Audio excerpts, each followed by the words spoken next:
জিবরিল আমিনের সঙ্গে আল্লাহ রাসূল সাল্লাল্লাহু আলাইহি ওয়াসাল্লাম জান্নাতে হাঁটছেন। তো আল্লাহ রাসূলের মনে হচ্ছে যে আমার আগে আগে যেন কেউ হেঁটে যাচ্ছে, একটা পায়ের আওয়াজ তিনি শুনতে পাচ্ছেন। আল্লাহ রাসূল জিবরিল আমিনকে জিজ্ঞাসা করলেন, জিবরিল রে, আমি তো জান্নাতে হেঁটে যাচ্ছি, তো একটা পায়ের আওয়াজ শুনতে পাচ্ছি, মনে হচ্ছে কেউ যেন আমার আগে আগে হেঁটে যাচ্ছে, ওই আওয়াজটা কিসের আওয়াজ? জিবরিল আমিন বললেন, নবী গো, ওই আওয়াজটা কাউরে নয়, একজন হাবশী গোলাম, আপনার একজন বিশিষ্ট সাহাবা বিলাল রাদিয়াল্লাহু তাআলা আনহুর পায়ের আওয়াজে জমিনে চলাফেরা করছে। আল্লাহ রাব্বুল আলামিন তাকে এমন ভাবে কবুল করে নিয়েছেন যে তার পায়ের আওয়াজ আপনি জান্নাতে থেকে শুনতে পাচ্ছেন। আশ্চর্য কথা না, যে কোথায় আসমান আর কোথায় জমিন, আমরা একটু হেঁটে গেলে বাইরে থেকে শুনতে পাওয়া যায় না। আল্লাহ রাসূল বলছেন যে আমি পায়ের আওয়াজ শুনতে পাচ্ছি সেখান থেকে। মিরাজ থেকে ফিরে আসলেন বিলাল রাদিয়াল্লাহু আনহুকে আল্লাহ রাসূল জিজ্ঞাসা করলেন, বিলাল রে, তুমি কি এমন আমল করো যে আমি মিরাজে গিয়েছিলাম, আমি যখন জান্নাত দর্শনের উদ্দেশ্যে যাচ্ছি তোমার পায়ের আওয়াজ আমি শুনতে পেলাম, তুমি কি এমন আমল করো যে আল্লাহ রাব্বুল আলামিন তোমাকে এমন ভাবে কবুল করে নিয়েছেন? বিলাল বলেন, আল্লাহ রাসূল, আমি সেরকম কোন আমল করতে পারি না, তবে সদা সর্বদা যে আমলটা আমি করি সেটা হচ্ছে যখন আমার ওযু নষ্ট হয়ে যায় আমি সঙ্গে সঙ্গে আবার ওযু করে পবিত্রতা অর্জন করি।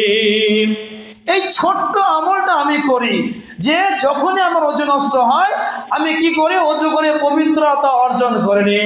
আল্লাহ রাসূল বললেন, বিলাল রে, তোমার এই ছোট্ট আমলটা আল্লাহ রাব্বুল আলামিন কবুল করে নিয়েছে।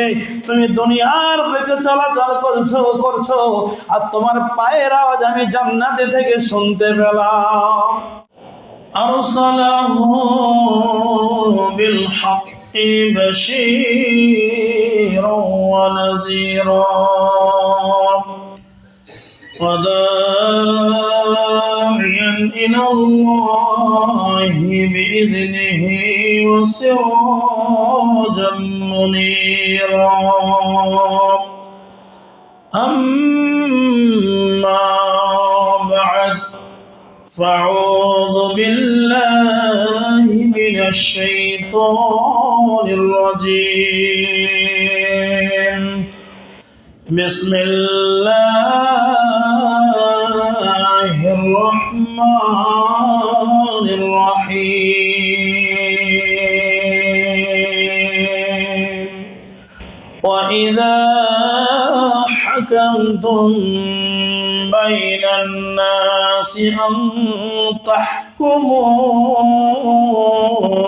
بالعدل. الآية. عن أبي هريرة رضي الله عنه عن النبي صلى الله عليه وسلم قال سبعة يظلهم الله في ظله يوم لا ظل إلا ظله إمام عادل وشاب نشأ في عبادة الله رجل قلبه معلق في المساجد إلى آخر الحديث رواه البخاري. উপস্থিত ব্রাদারানে ইসলাম তথা মুসলিম ভাতৃবৃন্দ, যাবতীয় গুণগান প্রশংসা হামদ সেই মহান পাক রব্বুল আলামিনের নিমিত্তে, যে রব্বুল আলামিন প্রতি জুমার ন্যায় আজকেও আমাদেরকে 2 রাকাত সালাতুল জুমা আদায় করার উদ্দেশ্যে জামে মসজিদে একত্রিত হওয়ার তৌফিক দান করেছেন। তার শানে আমরা উচ্চ স্বরে ছোট্ট করে প্রশংসা আদায় করি, বলি আলহামদুলিল্লাহ। আল্লাহ রাব্বুল আলামিনের ছোট্ট প্রশংসার পর দরুদ ও সালাম বর্ষিত হোক নবী কুলের শিরোমণি আমিনার লাল মরুর দুলাল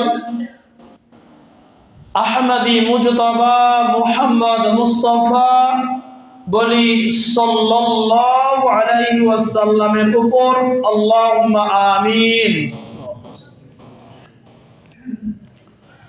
সম্মানিত উপস্থিতি, আমি আপনাদের সামনে পবিত্র গ্রন্থ কোরআনুল কারীম, এই কোরআনুল কারীমের 4 নম্বর সূরা সূরাতুন নিসা, এই সূরাতুন নিসার 58 নম্বর আয়াতের মাঝের অংশ তেলাওয়াত করেছি এবং তার পরপরই সহিহ বুখারী থেকে একটা লম্বা হাদিস তার প্রথম অংশ পাঠ করেছি। হাদিস নম্বর হচ্ছে 660। এই আয়াতের অংশ এবং হাদিসের অংশকে বিষয়বস্তুর কেন্দ্রবিন্দুর মধ্যে রেখে আজকে যে বিষয় নিয়ে আলোচনা করব সেটা হচ্ছে কিয়ামতের দিবসে যেসব মানুষেরা আল্লাহ রাব্বুল আলামিনের রহমতের ছায়ায় আশ্রয় পাবে, সেই শ্রেণীর মানুষ কারা। আমরা যুগে যুগে শুনে আসছি, বিভিন্ন জালসা মাহফিলে, ইসলামিক কনফারেন্সে এবং জুম্মা বা জামে মসজিদে যিনি খুতবা দেন সেই ইমাম সাহেবের মুখ থেকে যে কিয়ামত হচ্ছে একটা কঠিন দিন, 50,000 বছরে একটা দিন হবে, সেদিন মানুষের হিসাব নিকাশ হবে, জান্নাত জাহান্নামের ফয়সালা হয়ে যাবে। সেই কঠিন দিন, যেদিন মানুষ ইয়া নাফসি করবে যে হায় আমার কি হবে, আমার কি হবে। কিয়ামত এমন একটা দিন যেদিন পাশের মানুষ কি অবস্থায় আছে সেটা দেখার সময় সে পাবে না। যদিও সকলেই উলঙ্গ থাকবে, কিন্তু কেউ কারো দিকে তাকানোর বা দেখার ফুরসত পাবে না। এমন একটা দিন হবে সেদিন, যেদিন তামাম দুনিয়া রুটি শাকা তাওয়ার মতো, বা যেসব হোটেলে এগরোল বানায় সেই তাওয়াগুলো দেখেছেন সেরকম হয়ে যাবে। সেদিন সূর্য অতি নিকটে চলে আসবে। কেউ ভাববে হয়তো সূর্য মাথার আধা উপরে রয়েছে, কেউ ভাববে সূর্য হয়তো আমার মাথা থেকে 1 হাত উপরে রয়েছে। সেদিন মানুষ এত ঘামবে যে তার সেই নিজের ঘামে সে হাবুডুবু খাবে, কেউ হাঁটু পর্যন্ত, কেউ কোমর পর্যন্ত, কেউ বুক পর্যন্ত, কেউ গলা পর্যন্ত, সে নিজের ঘামে সে হাবুডুবু ভাবে ডুবে থাকবে। এরকম একটা কঠিন দিনেও কিছু শ্রেণীর মানুষ রয়েছে যারা শান্তিতে থাকবে, আল্লাহর রহমতের ছায়ায় তারা আশ্রয় পাবে। অনেক মুফাসসির বলেছে যে সেই ছায়াটা হচ্ছে আল্লাহ রাব্বুল আলামিনের আরশের ছায়া। তো সেই ছায়ায় তারা আশ্রয় পাবে। এছাড়া আরো দুই এক শ্রেণীর মানুষ রয়েছে, হ্যাঁ, যাদের বিচারের আগেই বোঝা যাবে যে এদের জান্নাতের কোটা লেগে গেছে। সেই 7 শ্রেণীর মানুষ বাদ দিয়ে আরো দুই এক শ্রেণীর মানুষ রয়েছে। তার মধ্যে এক শ্রেণী হচ্ছে যারা খালেস অন্তরে সালাত আদায়ের উদ্দেশ্যে সদা সর্বদা সঠিকভাবে সঠিক নিয়মে পবিত্রতা অর্জন করেছে তথা ওযু করেছে। সেদিন সে হাসরের ময়দানে ওই সমস্ত ব্যক্তি যারা সঠিকভাবে ওযু করে পবিত্রতা অর্জন করেছে সালাতের উদ্দেশ্যে, সেদিন তাদের সেই ওযুর জায়গাগুলো নূরের ঝলকানিতে চমকাতে থাকবে। সেখান থেকে মনে হবে যেন জ্যোতি বেরিয়ে আসছে, নূর চমকাচ্ছে। বন্ধুরে আমার, তাহলে যাদের ওই সমস্ত অঙ্গগুলো থেকে নূর চমকাবে, জানতে হবে এদের জান্নাতের একটা কোটা লেগে গেছে। এজন্য পবিত্রতা অর্জন করা, পবিত্র থাকা আমাদের একান্ত জরুরি এবং কর্তব্য। আপনার ওযু নষ্ট হয়ে গেছে কোনো কারণে, আপনি সঙ্গে সঙ্গে পবিত্রতা অর্জন করে নিন, ওযু করে নিন। সব সময় নিজেকে পাক পবিত্র রাখার চেষ্টা করুন। এর কত পুরস্কার জানেন?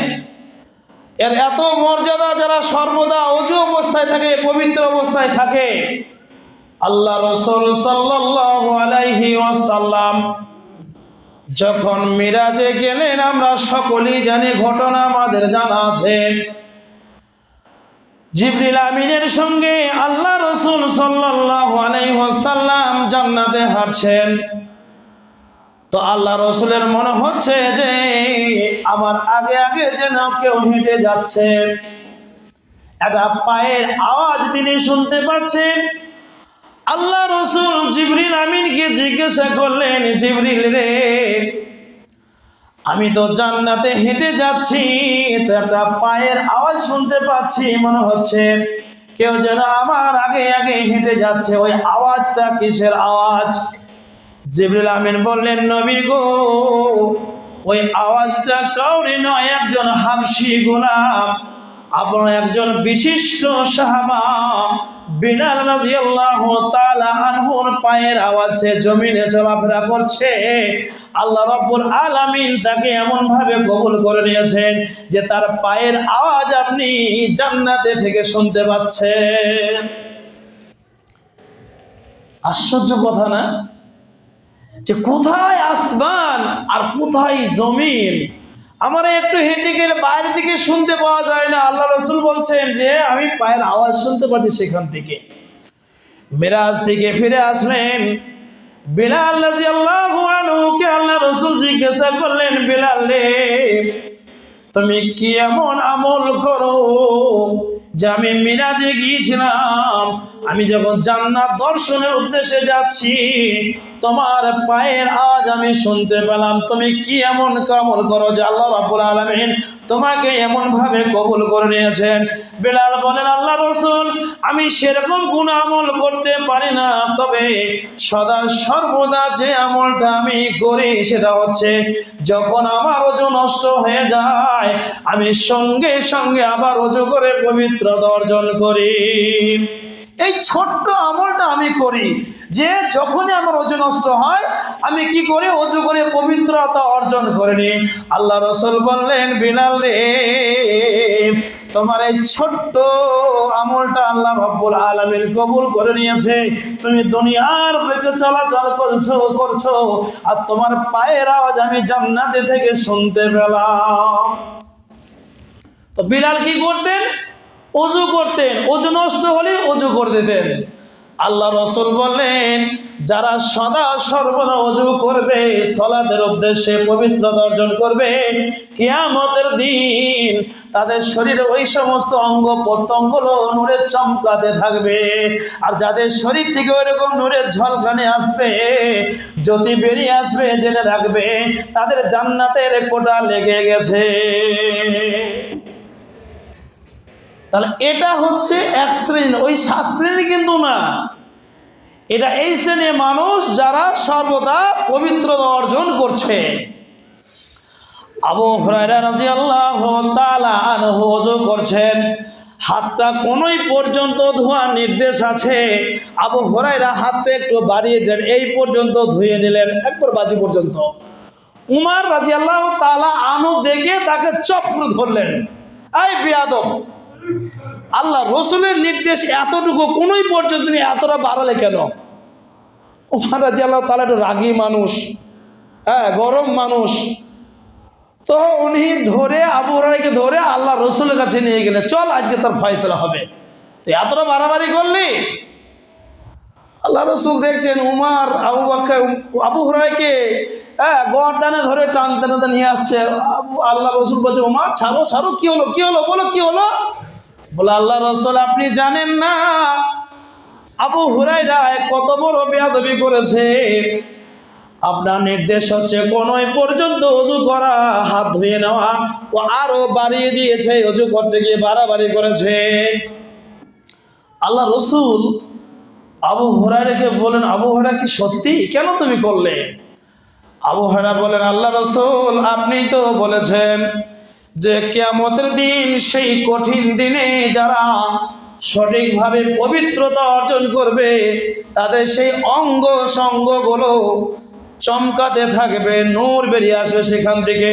আমার ওযু তো হয়ে গেছে, আমি একটু নূরটা বাড়িয়ে নিলাম, যে এই পর্যন্ত চমকাবে, আমি আর ওযুর পানিটা একটু বাড়িয়ে নিলাম যাতে আমার এই পর্যন্ত চমকাতে থাকে।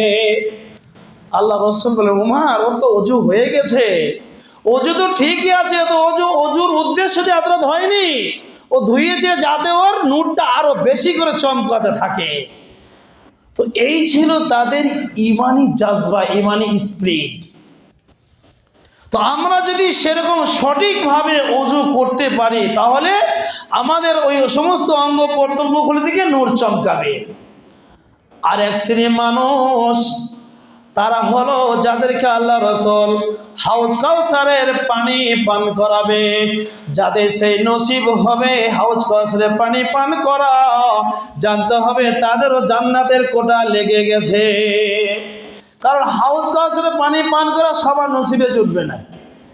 বিশেষ করে যারা বিদআতি, রাসূল সাল্লাল্লাহু আলাইহি ওয়াসাল্লাম ইন্তেকালের পর যারা দুনিয়াতে শুধু বিদআত চালু করে দিয়েছে, তারা যখন সেখানে পানি পান করতে যাবে, ফেরেশতারা বলবে, ইয়া রাসূলুল্লাহ, এরা আপনার ইন্তেকালের পর এরা দিনকে নিয়ে বাড়াবাড়ি করেছে, এরা দিনের মধ্যে অনেক বিদআত ঢুকিয়ে দিয়েছে। আল্লাহ রাসূল তাদেরকে দূর দূর করে তাড়িয়ে দেবে, যাও এখান থেকে চলে যাও। কিন্তু যাদের নসিবে সে হাউজ কাউসারের পানি পান করা থাকবে, জানবেন তাদের জান্নাতের কোটা লেগে গেছে। এরপর আর একটা শ্রেণী রয়েছে, লম্বা হাদিস। এই হাদিসের মধ্যে আল্লাহ রাসূল 7 শ্রেণীর মানুষের কথা উল্লেখ করেছেন। 7 শ্রেণীর মানুষের কথা, বুখারীর 660 নম্বর হাদিস। আবু হুরায়রা রাদিয়াল্লাহু তাআলা আনহু হাদিসটি আল্লাহ রাসূল থেকে বর্ণনা করেন। তিনি বলেন, আল্লাহ রাসূল সাল্লাল্লাহু আলাইহি ওয়াসাল্লাম বলেছেন, সাবআতুন ইউযিল্লুহুমুল্লাহু ফি যিল্লিহি ইয়াওমা লা যিল্লা ইল্লা যিল্লুহু। আল্লাহ রাসূল সাল্লাল্লাহু আলাইহি ওয়াসাল্লাম বলেন, ও আমার সাহাবা বর্গ, শোনো শোনো, সেই কিয়ামতের দিন এমন একটা ভয়ঙ্কর দিন, যেদিন গাছপালা, নদী, খাল, বিল কোনো কিছু থাকবে না, আশ্রয় পাবার কোনো জায়গা থাকবে না, জমিনটা তামার মতো লাল হয়ে যাবে, সূর্য কাউরি মাথার এক হাত উপরে, কাউরি মাথার আধা উপরে থাকবে, সেদিন কেউ কাউরি দিকে তাকানোর সময় পাবে না, সেদিন ইয়া নাফসি করবে, যেদিন কোনো ছায়া থাকবে না, মাথার মগজ মনে হবে টকবক করে পড়ছে, সেদিন 7 শ্রেণীর মানুষ আল্লাহর রহমতের ছায়ায় আশ্রয় পাবে। আল্লাহ রাব্বুল আলামিনের যে রহমতের ছায়া থাকবে বা আরশের ছায়া থাকবে, ওই ছায়াতে একজন নয়, দুইজন নয়, 7 শ্রেণীর মানুষ আশ্রয় পাবে। সাবআতু ইউযিল্লুহুমুল্লাহু ফি যিল্লিহি ইয়াওমা লা যিল্লা ইল্লা যিল্লুহু, কোন ছায়া থাকবে না একমাত্র আল্লাহ রাব্বুল আলামিনের রহমতের ছায়া ব্যতীত। সেই ছায়াতে 7 শ্রেণীর মানুষ আশ্রয় পাবে। 1 নম্বর বললেন ইমামুন আদিলুন, ন্যায় বিচারক, ইনসাফ করনে ওয়ালা, যারা দুনিয়াতে থাকাকালীন সঠিক বিচার করে গেছে, ন্যায় বিচার করেছে, ইনসাফের সাথে বিচার করেছে। যে দোষী তাকে দোষী বলে শাস্তি দিয়েছে, যে নির্দোষী তাকে নির্দোষী করে মুক্ত করে দিয়েছে। এরকম ন্যায় পরায়ণ ব্যক্তি, ন্যায় বিচারক, ইনসাফ করনেওয়ালা, সেদিন ওই ছায়ায় আশ্রয় পাবে। কিন্তু দুর্ভাগ্য আমাদের যে আজকে আমাদের মধ্যে সেই ন্যায় বিচারক নেই। আজকে আমরা যারা বিচার করছি সমাজে, ক্ষমতার জোরে বিচার করি।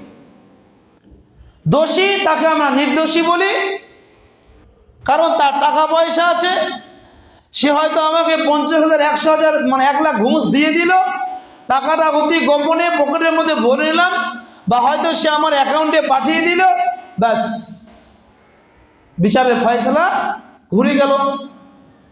দোষী সে ব্যক্তি কি হলো? তাকে আমরা নির্দোষী বলে ঘোষণা করে দিলাম।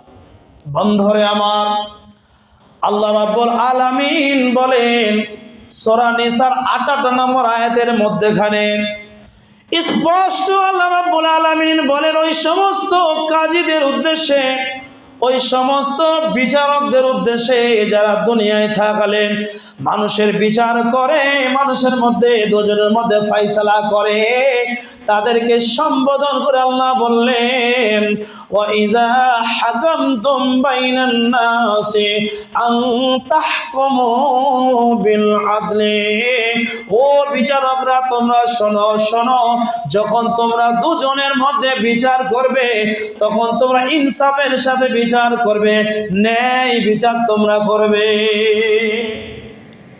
ওয়াইজা হাকামতুম বাইনান নাস, যখন তোমরা দুজনের মধ্যে বিচার করবে, আন তাহকুমু বিল আদলি, তখন তোমরা আদলের সাথে, ইনসাফের সাথে ন্যায় বিচার করো। এদিক ওদিক করবে না, বাড়াবাড়ি করবে না, ছাড়াছাড়ি করবে না।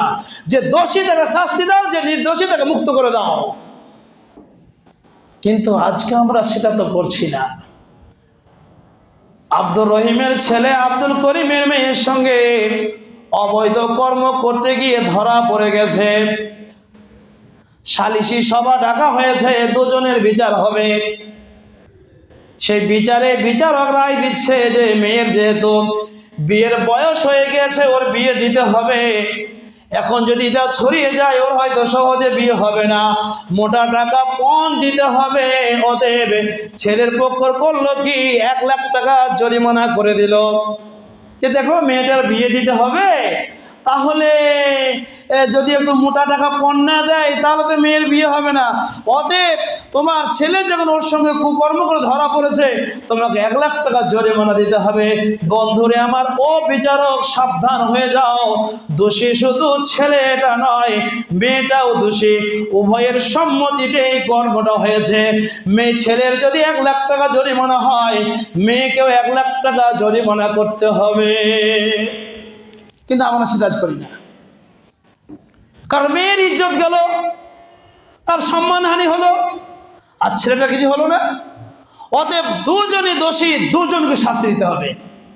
এখন আপনি যদি একজনকে শাস্তি দেন আর ওর টাকা নিয়ে যদি মেয়ের গার্জেনকে দিয়ে দেন, আল্লাহ বলছেন ওয়াইজা হাকামতুম বাইনান নাসি, যখন তোমরা বিচার করবে, আনতাহকুমু বিল আদলে, তখন তোমরা ইনসাফের সহিত বিচার করো। যদি ইনসাফ না করো, বিচারক চিন্তা করো না, একদিন আমার নিকট তোমাকে ফিরে আসতে হবে, সেদিন আমি রব্বুল আলামিন তোমার বিচার করব। সেদিন আমি বিচার করব, কে তোমাকে ঠেকাই তাই দেখবো। ফেরেশতা চামড়া গুটিয়ে দেবে মেরে। আপনার বিচারকের পদটা এত সহজ পদ নয়, খুব কঠিন পদ। আপনার যদি ইনসাফ থাকলে আপনি সেই পদে থাকুন, যদি ইনসাফ না থাকে আপনি অতি অবশ্যই পদত্যাগ করুন। ক্ষমতার জলে বিচার চলে না, টাকার জলে বিচার চলে না, ঘুষ খেয়ে বিচার হয় না। দুনিয়াতে ঘুষ কি হয়তো 2-4 দিন সুখে থাকবেন, আল্লাহ ছাড় দেয় কিন্তু ছেড়ে দেয় না। এটা মাথায় রাখবেন যে বিচার যখন করবেন ইনসাফের সাথে বিচার করতে হবে, না হলে সেই পদ থেকে আপনাকে পদত্যাগ করতে হবে। যে ভাই আমি পারবো না বিচার করতে, আমি পারলাম না। কিন্তু আজকে আমরা ঘুষ খেয়ে আজকে আমরা বিচারের রায়টাকেই আমরা উল্টে দিচ্ছি। সব জায়গাতেই সালিসি সভা থেকে যত বিচারালয় আছে, কোর্ট কাছারি আদালত, সমস্ত জায়গা দেখুন শুধু ঘুষের কারবার চলছে আর বিচার এরকম হচ্ছে। যে দোষী সে মুক্ত হয়ে যাচ্ছে, আর যে নির্দোষী সে দেখুন যাবজ্জীবন জেল খাটছে, দীর্ঘদিন জেল খাটছে। সে নিজেও জানে যে আমি কি জন্য জেলে এসেছি, কি জন্য আমাকে জেল খাটতে হচ্ছে। এমন আসামি আছে, তাকে এমন একটা কেসে মিথ্যা ফাঁসি দেওয়া হয়েছে যে আজকে তার সন্ততি ছেলে মেয়ে তাদের মুখ আজ দেখতে পায় না, যে ছেলে মেয়ে আজকে কি করছে, কত বড় হলো, তাদেরকে দেখতে দেওয়া হয় না। আজকে আমাদের এরকম বিচার চলছে, শুধু ঘুষ আর ন্যায় বিচার না, শুধু অন্যায় বিচার চলছে। অতএব বিচার করতে গেলে আপনাকে ন্যায় বিচার করতে হবে। আর ন্যায় বিচার যদি করেন, আল্লাহ রাসূল বলছেন 7 শ্রেণীর মানুষ আল্লাহর রহমতের ছায়ায় আশ্রয় পাবে। তার মধ্যে এক শ্রেণী হচ্ছেন ইমামুন আদিলুন, ন্যায় বিচারক, ন্যায় পরায়ণ ব্যক্তি, যে দুজনের মধ্যে ন্যায় বিচার করে, ইনসাফ করে। তো ন্যায় বিচার যদি করেন তাহলে আপনি আল্লাহ রহমতের ছায়ায় আশ্রয় পাবেন। আর ওখানে যখন আশ্রয় পাবেন, জেনে রাখবেন জান্নাতের কোটা আপনার লেগে গেছে, আর চিন্তা নেই। দ্বিতীয় নম্বরে আল্লাহ রাসূল বললেন আশাবুন নাশা ফি ইবাদাতিল্লাহ, যাদের যৌবনটা আল্লাহর ইবাদতে কেটেছে। অর্থাৎ যৌবন কাল হচ্ছে একটা খুব মূল্যবান সময়। এই সময়ে মানুষ অনেক খারাপ অশ্লীল নোংরা কাজের মধ্যে লিপ্ত হয়। শিশুকাল একটা অন্যভাবে কেটে যায়, বৃদ্ধকাল তাদের আর ওইসব নেশা থাকে। কিন্তু যৌবনটা এমন রক্ত গরম, তো এদের হিতাহিতে জ্ঞানটা থাকে না। এই সময় এদের শরীরের শক্তি, তাকত, ক্ষমতা আলাদা থাকে, এবং এই ক্ষমতার জোরে তারা যা খুশি তাই করে। তো এই মূল্যবান সময়টা, এই যৌবন অবস্থাটা যদি কেউ আল্লাহর ইবাদত বন্দিগির মধ্যে কাটাতে পারে, আল্লাহর ইবাদত বন্দিগি সব সময় সে কি মসজিদে পড়ে থাকবে? জি না, তার জীবনটা যেন ইবাদতের মধ্যে থাকে। আপনি রাস্তায় যাচ্ছেন, জিকির আজকার করছেন, মাঠে কাজ করছেন, আল্লাহর নাম নিয়ে কাজ শুরু করলেন, বাজারে যাচ্ছেন, আল্লাহর নাম নিয়ে বাজারে প্রবেশ করলেন, বাড়ি থেকে বের হলেন, আল্লাহ রাব্বুল আলামিনের নাম নিয়ে বাড়ি থেকে বের হলেন, খেতে শুরু করলেন, বিসমিল্লাহ বলে খাওয়া শুরু করলেন। এই যে এইভাবে একটা ইবাদত, এবং যত নোংরামি অশ্লীল সেখান থেকে নিজেকে বিরত রাখলেন, সেখান থেকে নিজেকে হেফাজত করলেন, যৌবনের হেফাজত করলেন। নির্দিষ্ট সময়ে আপনি বিয়ে শাদী করলেন, যেগুলো কুকর্ম হচ্ছিল সেই কাজগুলো আপনি নিজের স্ত্রীর সঙ্গে করলেন। এই যে একটা ইবাদতের মাধ্যমে আপনি নিজের যৌবনটাকে অতিবাহিত করলেন। আল্লাহ রাসূল সাল্লাল্লাহু আলাইহি ওয়াসাল্লাম বলেন, তিরমিজির হাদিস, যে কিয়ামতের দিন 5টা প্রশ্ন যতক্ষণ না সে উত্তর দিতে পারবে ততক্ষণ পর্যন্ত ওই ব্যক্তি আল্লাহ রাব্বুল আলামিনের নিকট থেকে পা নড়াতে পারবে না। তার মধ্যে একটা হচ্ছে তার যৌবন, যে তাকে প্রশ্ন করাবে যে তুমি যৌবনটাকে কোন পথে ব্যয় করেছো, তোমার যে একটা যৌবন দেওয়া হয়েছিল সেই যৌবনটা তুমি কোন পথে ব্যয় করেছো? আল্লাহর ইবাদতের মাধ্যমে না নোংরামি অশ্লীল ওই নাইট ক্লাবে পাবে গিয়ে বারে গিয়ে মদ মাতাল ইত্যাদি করে আপনি জীবনটাকে পার করেছেন? এই প্রশ্ন কিন্তু আপনার করাবে, উত্তর আপনাকে কিন্তু দিতেই হবে। যে 5টা প্রশ্ন করাবে তার মধ্যে এই জাত একটা। আরও আছে নিজের পুরো জীবনটাকে কীভাবে অতিবাহিত করেছো, তারপর প্রশ্ন করা হবে যে তুমি কীভাবে উপার্জন করেছো এবং কোন পথে তুমি ব্যয় করেছো। প্রশ্ন করা হবে তুমি যে ইলম অর্জন করেছিলে সেই মোতাবেক তুমি কীভাবে আমল করেছো। এইভাবে তাকে 5টা প্রশ্ন করা হবে। যতক্ষণ না সে উত্তর দিতে পারছে ততক্ষণ সে আল্লাহর কাছ থেকে নড়তে পারবে না, সে সক্ষম, সে ক্ষমতা তার হবে না। তো দ্বিতীয় নাম্বার, যদি আপনার যৌবনটাকে আল্লাহর ইবাদতের মধ্যে কাটাতে পারেন তাহলে আপনি ওই ছায়াতে আশ্রয় পাবেন। আল্লাহ রাসূল বলেন শাবুন নাশা ফি ইবাদাতিল্লাহ, দ্বিতীয় শ্রেণীর মানুষ হচ্ছে তারা যারা তাদের নিজের যৌবনটাকে আল্লাহর রাস্তায় ইবাদতের মাধ্যমে কাটালো, ইবাদত বন্দেগীর মাধ্যমে পার করলো ওই যৌবন কালটাকে, ওই সময়টাকে, ওই বয়সটাকে, তারা ওই ছায়ায় আশ্রয় পাবে। এখন আমরা যারা যুবক আছি, যৌবন অবস্থায় যারা আমরা পদার্পণ করেছি, একটু বিবেককে প্রশ্ন করুন তো যে আমাদের যৌবনটাকে আজকে কোন পথে আমরা পরিচালিত করছি। আমরা যে পথে আজকে হাঁটছি, যে পথে আমরা আজকে যৌবনটাকে নিয়ে যাচ্ছি, ওই পথে কি নাজাত মিলবে, পরিত্রাণ আছে, মুক্ত হওয়া যাবে, মুক্তি পাবেন আপনি? আজকে আমাদের যৌবনটাকে সম্পূর্ণ শয়তানের পথে লাগিয়ে দিয়েছি। অধিকাংশ, আমি সকলের কথা বলছি না, 100 জনের মধ্যে দেখা গেল হয়তো 95 জন যুবক এরকম পাবেন যারা সদা সর্বদা নিজের যৌবনটাকে তখন শয়তানের পথে রেখে দিয়েছে। ওই পথে, ওই সময়টা তারা ওই পথে ব্যয় করছে, যে পথে কোনো নাজাতের কোনো রাস্তা নেই, মুক্ত হওয়ার কোনো রাস্তা নেই, বরং জাহান্নামে যাওয়ার সম্ভাবনা সব থেকে বেশি। আমাদের যৌবনটা আজকে সেই পথে লাগিয়ে দিয়েছি।